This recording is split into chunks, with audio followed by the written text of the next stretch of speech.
ઉદ્બોધનમાં સમય નહીં બગાડો. થાકી ગયેલા મને લાગો છો અને ખૂબ સહનશક્તિ મને લાગી છે. પણ આજે ત્રિવેણી સંગમ છે. ધોરણ 10ના અને 12ના વિદ્યાર્થીઓને શુભેચ્છા, આશીર્વચન, સાથે સાથે ઇનામ વિતરણ, પ્રોત્સાહિત ઇનામ વિતરણ અને દક્ષાબેનનો વિદાય સમારંભ, સાથે એમને પણ શુભેચ્છા અને આશીર્વચન. આ ત્રણેય પ્રસંગો આજે સાથે છે એટલે સહજમાં આદિશક્તિને તો હું યાદ કરું જ કે હે મારી તું શાંતિકરણ જગ ભરણ મારી ભવ ભયાભવ ઘાટ. હે મારી તું શાંતિકરણ જગ ભરણ મારી ભવ ભયાભવ ઘાટ. ઈથી નમુ નારાયણી મારી તું વિશ્વરૂપ વૈરાટ, વિશ્વરૂપ વૈરાટ. હું આદિશક્તિને પ્રાર્થના કરું કે મારા વિદ્યાર્થીઓને ખૂબ શાંતિ આપજે, ભવસાગર પાર કરાવજે, એને ખૂબ શક્તિ આપજે. દક્ષાબેનને પણ ખૂબ શક્તિ આપજે. આ વલાસણા ગામનું પણ તું કલ્યાણ કરજે. ખૂબ બધું વિદ્યાર્થીને કીધું છે. આપણે એક પ્રશ્ન આવે છે, સંક્ષિપ્ત કરો. પેરેગ્રાફ હોય ને એને સંક્ષિપ્ત કરો. મિત્રો, લાંબી લીટી તો સૌ કરે, ટૂંકી લીટી કરવી ને એ બહુ અઘરી છે.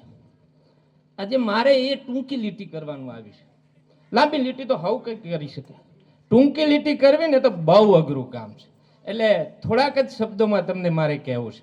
અને વિદ્યાર્થીઓને તો બહુ કહી દીધું છે, વાલીઓને કહેવું છે. મિત્રો, તમારા ઘરે કોઈ મહેમાન આવ્યું હોય તો મિત્રો તમારા દીકરાને પૂછશે. તમારી સંપત્તિ વિશે કોઈ નહીં પૂછે કે કેટલી જમીન છે, કેટલી દુકાનો છે, કેટલા બંગલા છે, કોઈ નહીં પૂછે. તમારો દીકરો શું કરે છે, તમારી દીકરી શું કરે છે, એને ખોળામાં બેસાડીને પૂછશે અને કહેશે કે ધોરણ 10માં ભણું છું, કે 9માં શું રિઝલ્ટ હતું, કયા શિક્ષક ભણાવે છે. એટલે મિત્રો, તમારી સાચી સંપત્તિ હોય ને તો તમારા સંતાનો છે. તમે કોઈ પણ સામાજિક પ્રસંગમાં ગયા હોય તો તમારી સંપત્તિ કોઈ નહીં પૂછે, દુકાનો વિશે કોઈ નહીં પૂછે. પણ તમારા બાળક શું કરે છે, તમારું સંતાન શું કરે છે, તો સાચી સંપત્તિ હોય ને મિત્રો તો આપણા સંતાનો છે. આપણે ભૂલી ગયા છે. તમારી પાસે એસી બગડી હોય, ટીવી બગડી હોય અને ગાડી બગડી હોય, મોબાઈલ બગડ્યો હોય તો ઘરમાં વાત થાય, હાલના હાલ રિપેર કરાવવી પડશે. ના ચાલે, આ તો રિપેર કરાવવી પડશે.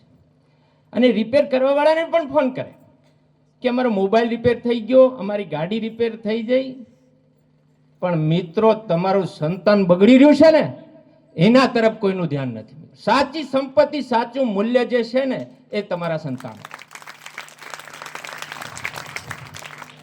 થોડીક વાત વિદ્યાર્થીઓને કરી દો. આમ તો ઘણો બધો સમય હોત તો હું ઘણી બધી વાતો કરો, કારણ કે સાહિત્ય મારો જીવ છે. આજ સુધીના 5-6 પુસ્તકો લખી ચૂક્યો છું, પીએચડી પણ કર્યું છે. છેલ્લે વલસાડમાં ઓર્ડર આવ્યો ત્યાં પણ હું ન ગયો, પછી ઉણા જ સંભાળી.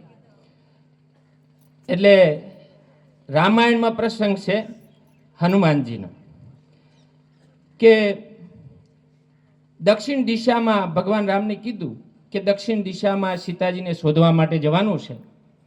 એટલે વાનરો આખા દક્ષિણ દિશા તરફ જાય છે. ત્યાં સંપત્તિ નામનો પાત્ર હામું મળે છે. ક્યાં જાવશું, કે સીતાજીને શોધવા. દ્રષ્ટિવાન માણસ હોય છે એટલે કહે છે કે સીતાજી તો અશોક વાટિકામાં લંકામાં છે અને 100 યોજન દરિયો છે એને ઓળંગવાનો છે. શક્તિની વાત છે, સંક્ષિપ્તમાં કરીશ. એટલે ત્યાં સભા પૂરી વાનરોએ, અને વાનરોએ નક્કી કર્યું કે હું 20 યોજન કૂદી શકું. ખૂબ બધી તાલીઓ પડી, ખૂબ બધું પ્રોત્સાહિત કરવામાં આવે. બીજો વાનર ઉભો થયો કે હું 40 યોજન કૂદી શકું. અને પછી ઉડવાની વાત થઈ કે હું 60 યોજન ઉડી શકું, કોઈ કે 80 યોજન કૂદી શકું. જાંબુવનજી ત્યાં હતા. એટલે ચાલતા ચાલતા હનુમાનજી પાસે આવે છે ને હનુમાનજીને પૂછે છે કેમ કહીને તાલીઓ વગાડો છો, કે તાલીઓ ના વગાડો તો શું કરું. આ અંગત તો કે 100 યોજન ઉડી શકું પણ પાછો ના આવી શકું, કે તમે શું કરી શકો, કે આપણું કામ નહીં. ત્યારે એમની શક્તિને યાદ કરાવે છે જાંબુવનજી અને કહે છે કે તમે નાના હતા ને ત્યારે સૂર્યને લાડુ સમજી અને ત્યાં સૂર્ય સુધી પહોંચવાની છલાંગ લગાવેલી અને સૂર્ય સુધી તમે પહોંચી શક્યા હતા. તો આ તમે કામ ન કરી શકો, સ્વયોજન ના કૂદી શકો કે હા આઈ વિલ ડુ, હું કરી શકીશ. એટલે તમારામાં અઢળક શક્તિઓ છે, એ શક્તિઓ તમે ઓળખો અને ઓળખ્યા પછી એને પાલન કરો, અનુભવ કરો. અને સાથે સાથે બીજા પ્રસંગોની વાત નહીં કરું કે खुद को कर बुलंद इतना, खुद को कर बुलंद इतना कि हर तकदीर लिखने से पहले खुदा बंदे से पूछे ले रजा क्या है. પોતાનામાં અફસોસ ના રહેવો જોઈએ. ભગવાનને પણ એવું થવું જોઈએ કે ના પરિશ્રમનું પરિણામ મારે આપવું પડશે. ચીનુ મોદી લખે છે કે થાકી જવાનું કાયમ તલવાર તાણી તાણી, ક્યારેક સાચ સામે ક્યારેક કાચ સામે, થાકી જવાનું કાયમ તલવાર તાણી તાણી. પરિશ્રમ કરીને થાકી જાઓ તો જ સફળતા મળે છે. ઊંઘી જાઓ સફળતા ના મળે, ઉજાગરા કરવા પડે. એટલે થાકી જવાનું કાયમ તલવાર તાણી, ક્યારેક કાચ સામે ક્યારેક સાચ સાથે, ક્યારેક અસત્ય સાથે ક્યારેક સત્ય સાથે લડવું પડશે.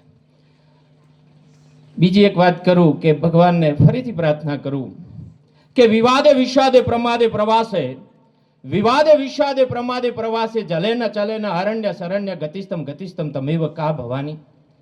મા આદિશક્તિને પ્રાર્થના ફરીથી કરી દઉં કે મારા વિદ્યાર્થીઓને વિવાદમાં, દુઃખમાં, રણમાં, જંગલમાં, અગ્નિમાં કે પરીક્ષામાં તો હંમેશા એની રક્ષા કરજે, રક્ષા કરજે અને રક્ષા કરજે.